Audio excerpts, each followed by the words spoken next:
आज का जो विषय है वो बहुत ही सेंसिटिव विषय है। आज हम फिजिक्स को बताएंगे कि नेचर को देखने का तरीका एक और भी है। वो क्या है? जैसे हमारी बॉडी है, हम बॉडी को अंदर देखना चाहते हैं तो हम बॉडी के सेक्शंस काटते हैं। ट्रांसफर सेक्शंस, लॉन्गिट्यूडनल सेक्शंस और सजेटल सेक्शंस। तो transverse sections, longitudinal sections, sagittal sections अगर हम काटेंगे तो बॉडी जो है वो डिस्ट्रॉय हो जाएगी। तो यही चीज़ सीटी स्कैन, एमआरआई के अंदर एक्सरे करती है। ऐसी टेक्नोलॉजी है सीटी स्कैन, एमआरआई कि बगैर बॉडी को काटे आप उसके सेक्शंस बना लेते हैं और हर सेक्शंस में जो इमेज पैदा होती है उससे आप पैथोलॉजी को डिटेक्ट करते हैं। अब आज हम बात करेंगे standard model chart. Standard model chart में जो 6 क्वार्क, 6 लेप्टॉन, 3 फोर्स, एक हिग बोसॉन। 3 फोर्स में आते हैं ग्लूऑन, वेक्टर बोसॉन, फोटॉन। तो इसके नीचे के स्ट्रक्चर क्या है, या ये किस चीज़ के बने हैं, क्वार्क किस चीज़ का बना है, लेप्टॉन किस चीज़ का बना है। तो उसके दो तरीके हैं। एक हम ये देखते हैं कि वो क्या प्रॉपर्टी डिस्प्ले कर रहे हैं। तो क्वार्क में जो प्रॉपर्टी डिस्प्ले हो रही है वो चार्ज की प्रॉपर्टी डिस्प्ले हो रही है। ये बात दीगर है कि वो चार्ज पॉजिटिव है कि नेगेटिव है, उससे भी मतलब नहीं है। कोई से पार्टिकल ऐसे हैं जिनके अंदर चार्ज नहीं। तो दूसरी प्रॉपर्टी है कि वहाँ पे ग्रेप्टॉन्स रिलीज हो रहे हैं क्वार्क में से।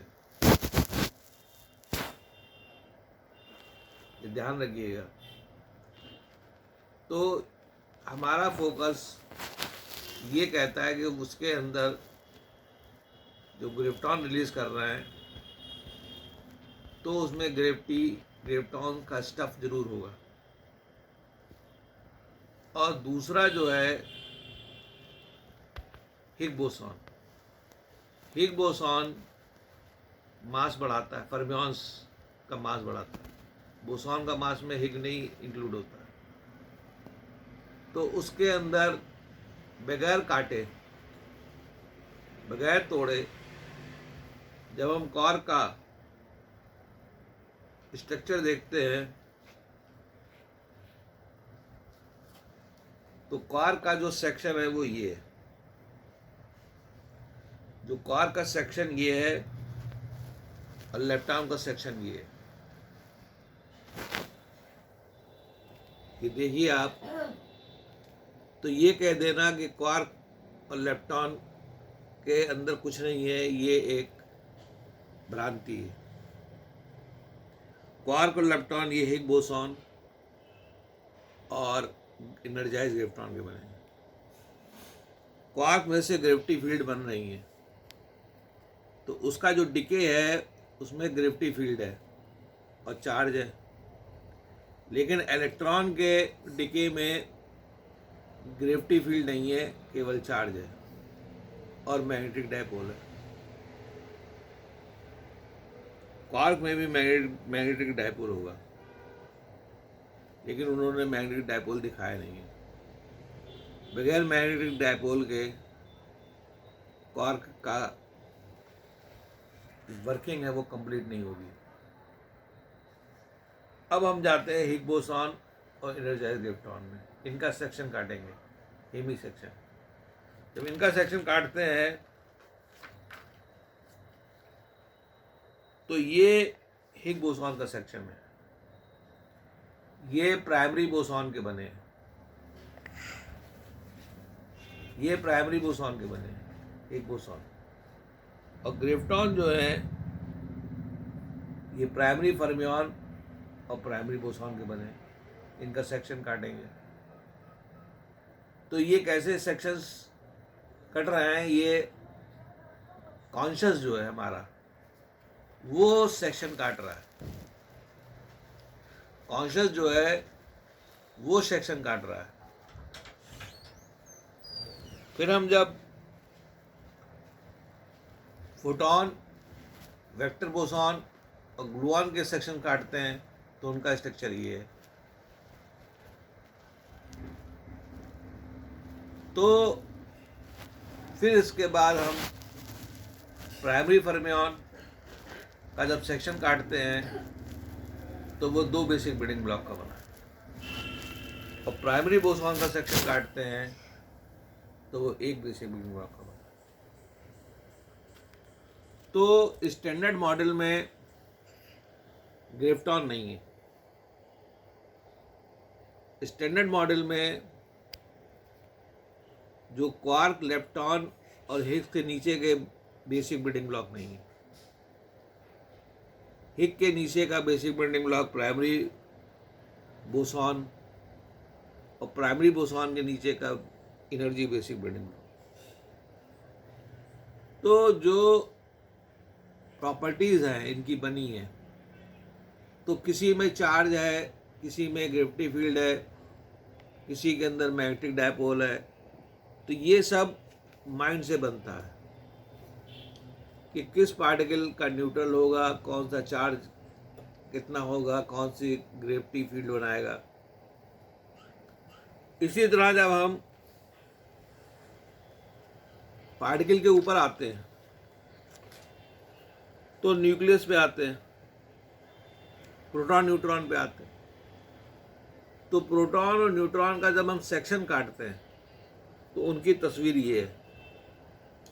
तो बगैर कोलाइड करने के जब आप कोलाइडर के अंदर प्रोटॉन से को एंटी प्रोटॉन को टकराते हैं तो उसकी पिक्चर जो है वो खराब हो जाती है और आप नहीं समझ पाते हैं कि वो किस चीज़ का बना है। आपको बगैर तोड़े, बगैर स्मैश कराए उसका अंदर का सेक्शंस काटने, और सेक्शंस काटने की जो विद्या है वो थोड़ी कठिन तो हो सकती है लेकिन असंभव नहीं है। ये विद्या हमने कैसे सीखी? ये हमने विद्या इनसे सीखी कि बगैर उसको तोड़े, उसके सेक्शंस काट के आप वो चीज़ को देख लें कि वो किस चीज़ का बना है। तो जो लेप्टोक्वार्क में स्पिन कर रही है वो हिग्स बोसॉन की वजह से स्पिन कर रहा है, उसे कहते हैं बाइंडिंग एनर्जी 3। और जो प्रोटॉन न्यूट्रॉन में स्पिन हो रहा है वो है बाइंडिंग एनर्जी, वो भी हिग्स बोसॉन से है, बाइंडिंग एनर्जी 4। इसी तरह जब हम और ऊपर आते हैं तो न्यूक्लियस का सेक्शन काटते हैं। तो हीलियम न्यूक्लियस का जब सेक्शन काटेंगे तो हमें पाएंगे कि प्रोटॉन अंदर है और न्यूट्रॉन बाहर का शेल बना रहा है। तो शेल मॉडल से हमें दिखाई पड़ता है। तो ये लोग क्या करते हैं कि प्रोटॉन न्यूट्रॉन को अंगूर के गुच्छे की तरह दिखाते हैं। जब भी न्यूक्लियस का मॉडल दिखाएंगे तो अंगूर का गुच्छा दिखाएंगे, क्योंकि उनको नहीं पता कि अंदर का स्ट्रक्चर न्यूक्लियस में कैसे प्रोटॉन अरेंज किए गए हैं, कैसे न्यूट्रॉन अरेंज किए गए हैं, कैसे म्यूजॉन एक्सचेंज हो रहा है, कैसे बाइंडिंग एनर्जी 5 है और उसकी क्या क्या प्रॉपर्टी है। तो न्यूक्लियस की प्रॉपर्टी चार्ज है, न्यूक्लियस की प्रॉपर्टी मैग्नेटिक डायपोल है, न्यूक्लियस की प्रॉपर्टी ग्रेविटी भी है। तो ये सब चीज़ें देखने से ही तो रेडियो एक्टिविटी के अंदर हमें दिखाई पड़ता है न्यूक्लियस के कंपोनेंट। तो न्यूक्लियस का स्ट्रक्चर बनाने के लिए रेडियो एक्टिविटी को समझना बहुत ज़रूरी है। इसी तरह जब हम इलेक्ट्रॉन का कॉन्फ़िगरेशन देखते हैं तो इन्होंने जो इलेक्ट्रॉन का कॉन्फ़िगरेशन बताया है उसमें पॉली एक्सक्लूसिव प्रिंसिपल बताया है, ये गलत प्रिंसिपल है, वह पॉली एक्सक्लूसिव प्रिंसिपल नहीं लगता है। तो इलेक्ट्रॉन का जो कॉन्फ़िगरेशन कैसे अरेंज होता है ये आयोनाइजेशन पोटेंशियल बताता है। Ionization potential curve, ionization potential curve जब आप स्टडी करेंगे तो हर इलेक्ट्रॉन का ऑर्बिट आप बता देंगे किस ऑर्बिट में। तो जो स्ट्रक्चरल प्रॉपर्टी है एटम की, प्रोटॉन न्यूट्रॉन की, क्वार्क की, हिग्स बोसॉन की, एनर्जाइज्ड ग्रेविटॉन की और बेसिक बिल्डिंग ब्लॉक की, वो हम सेक्शन काट के देखते हैं। वो सेक्शन हम कैसे काटते हैं? ज्ञान से और कॉन्शियस से। कॉन्शियस हमारा टूल है जो उसके अंदर जाता है और ज्ञान से हम उसका मॉडल बनाते हैं, बगैर उसको स्मैश किए, बगैर उसको तोड़े। जैसा कि आपने सीटी स्कैन में और एमआरआई में बॉडी के सेक्शंस, लॉन्गिट्यूडनल सेक्शंस और ट्रांसफर सेक्शंस देखे। तो बायोलॉजी में जब आप आएंगे तो यहाँ पे सेक्शंस की विद्या है। किसी भी चीज़ का देखना है तो हम उस टिश्यू का सेक्शन काटते हैं और माइक्रोस्कोप के नीचे देखते हैं और हमें ज्ञान हो जाता है कि ये टिश्यू के अंदर क्या पैथोलॉजी है, क्या एनाटॉमी। इसी चीज़ को जब और देखना पड़ता है तो इलेक्ट्रॉन माइक्रोस्कोप की ज़रूरत पड़ती है, सेक्शन काट काट के देखते हैं। फिर और चीज़ों को देखना है तो बगैर उसको स्मैश किए हम एमआरआई और सीटी स्कैन का सहारा लेते हैं। तो जब हम माइक्रो लेवल पे जाएंगे तो वहाँ सेक्शंस कैसे काटे जाएंगे इसकी विद्या इन्होंने सिखाई है। इसी तरह जब हम बेसिक मैक्रो लेवल यूनिवर्स में जाएंगे तो हम यूनिवर्स का सेक्शन काट के दिखाएंगे आप, क्योंकि यूनिवर्स आप बिग बैंग क्रिएट नहीं कर सकते और जो आपको दिखाई पड़ता है वो आपको 30% दिखाई पड़ता है, 70% यूनिवर्स आपको दिखाई नहीं पड़ता। डार्क मैटर आपको दिखाई नहीं पड़ता, डार्क एनर्जी आपको दिखाई नहीं पड़ती। तो सेक्शंस काट के हम बताएंगे कि डार्क एनर्जी कहाँ है, डार्क मैटर कहाँ है, यूनिवर्स कैसे एक्सपेंड कर रहा है और क्या उसका मॉडल है। तो जब हम सेक्शंस काटते हैं यूनिवर्स के तो हम पाते हैं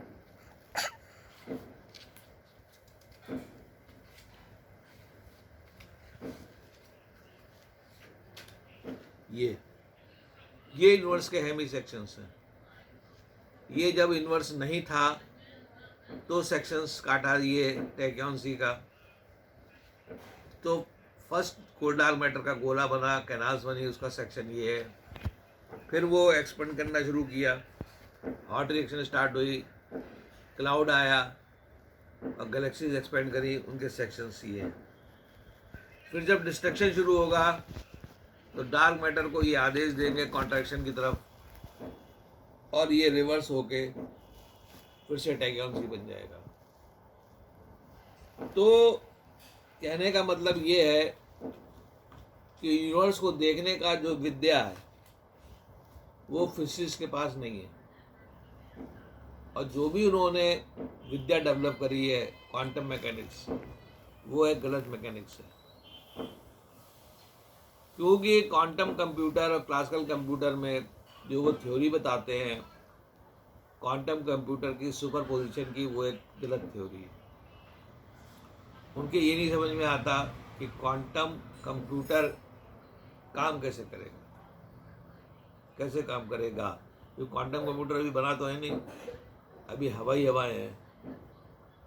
तो ये क्वांटम कंप्यूटर की साइंस जानते हैं, ये क्वांटम कंप्यूटर की साइंस जानते हैं, क्वांटम इंटरनेट की साइंस जानते हैं, क्वांटम मेट्रोलॉजिक साइंस जानते हैं, क्वांटम सिमुलेशन की साइंस जानते हैं। तो क्वांटम सिमुलेशन जो है वो हमारे ब्रेन में ऑलरेडी है।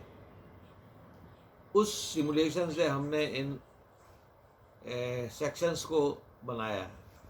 क्वांटम, इनसे हम इंटेंगल्ड हुए, इनके दिमाग में वो सिमुलेशंस था कि किसी का स्ट्रक्चर कैसा है, वो चीज़ डाउनलोड हुई मेरे दिमाग में और वो चीज़ को मैंने डायग्राम में प्रेजेंट कर दी। जो बेसिक बिल्डिंग ब्लॉक का मॉडल है ये इनके दिमाग में था और इनसे मैंने डाउनलोड करके, तो ब्रेन जो है उसमें क्वांटम कंप्यूटर ऑलरेडी लगा हुआ है। आप इनसे इंटेंगल्ड हो जाइए और हर ज्ञान की प्राप्ति आपको हो जाएगी। आप इनसे इंटेंगल तो हुई, आने वाले समय में बगैर इनसे इंटेंगल्ड हुए आप आगे की विज्ञान ना समझ सकते हैं और ना बना सकते हैं। आगे का विज्ञान क्या है? मुर्दे जिंदे होना। मुर्दे जिंदे होने का जो ज्ञान है वो मेरा ड्रीम प्रोजेक्ट है। ऐसे वर्ल्ड में कोई भी लैब नहीं है जो डेड सेल पे काम कर रही हो सिवाय मेरे। मैं ही एक ऐसा डॉक्टर हूँ जो डेड सेल पे काम कर रहा हूँ फॉर द लास्ट 75 से, सन 75 से।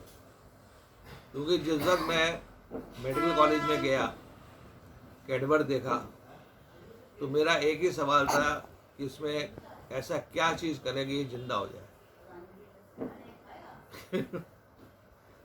मेरा ख्याल इस प्रश्न का जो उत्पत्ति है ये किसी साइंटिस्ट में नहीं है। ये प्रश्न मेरे दिमाग में क्यों आया और आज मैं जहाँ खड़ा हूँ वहाँ डेड मुर्दे जिंदा करने के लिए मेरे पास 3 चीज़ें हैं। मेरे पास ऑलमाइटी गॉड है, ये मुर्दे जिंदा करेंगे। स्टफ है, बेसिक बिल्डिंग ब्लॉक, जो ट्रांसफॉर्म होके ऑसिलेट करके जिंदा इंसान बनेगा। और तीसरा विज्ञान है, क्वांटम इंटेंगलमेंट, क्वांटम कंप्यूटर का जो इनके दिमाग में। तो हर चीज़ इनके पास है। ये भी गॉड पार्टिकल है, लेकिन इन्होंने सारी पावर हम लोगों को नहीं दी। सारा जो डायनेमिक्स है यूनिवर्स की वो हम लोग नहीं दी। इन्होंने अपने पास कुछ डायनेमिक्स रखी है, तो इनसे एंटेंगल होने पे हम उस डायनेमिक्स का फ़ायदा उठाते हैं। अब वो है एटॉमिक जेनेटिक इंजीनियरिंग।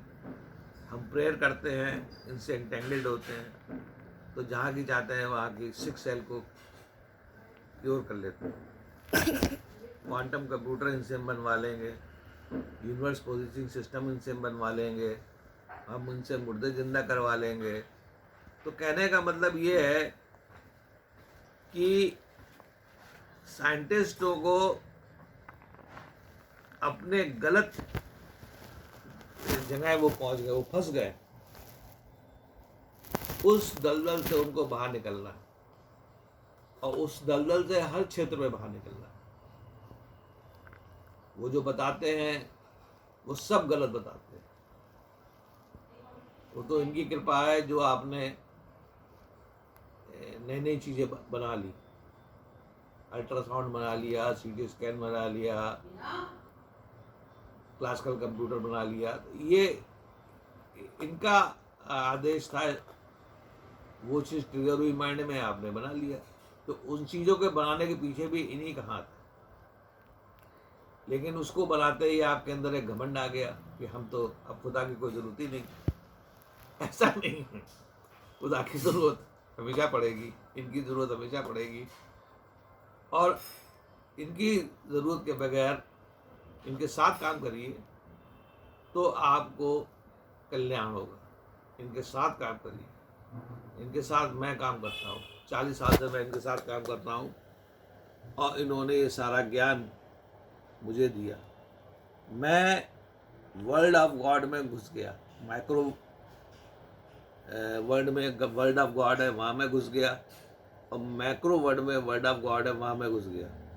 आप लोग नहीं घुस सकते वहाँ, क्योंकि आपने इनसे दोस्ती नहीं कर। शिवा महादेव, इनसे दोस्ती करिए, इनको फ्रेंड बनाइए, और इनसे जो है आप जो हैं ये इनकी शरण में आइए, इनकी कृपा होती है, ये हैं, इनकी कृपा से मैं जो बोल रहा हूँ, इनकी कृपा। साइंटिस्ट का है वो घमंड में रहते हैं और गलत गलत चीज़ों को बताते हैं, तो वो बेवकूफ़ बन गए। साइंटिस्ट जो है वो बेवकूफ़ बन गया, अपने को समझो तुम बेवकूफ़ बन गए, क्योंकि तुम्हें किसी चीज़ का सही ज्ञान है ही नहीं।